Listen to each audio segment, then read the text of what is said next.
Selamat pagi Jakarta. Saat ini jam 6 pagi lewat 15 menit. Beginilah suasana Ciliwung di dekat Kelurahan Bidara Cina.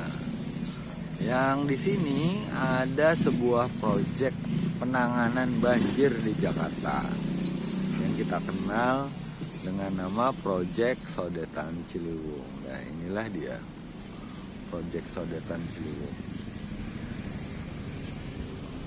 Yang proyek pengerjaannya diharapkan mampu menanggulangi banjir di Jakarta.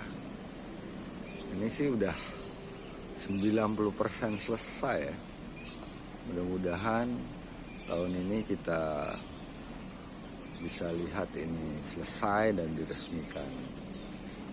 Dan ini sangat baik untuk menanggulangi banjir yang ada di kawasan Kelurahan Kebon Baru, Bidara Cina. Nah, ini ada wilayah Kebon Baru yang udah punya tanggul nih, tinggi sekali tanggulnya. Ya, tuh segitu, kira-kira setinggi putih itu di dekat wilayah ini. Semoga informasi ini bermanfaat untuk kita semua. Terima kasih.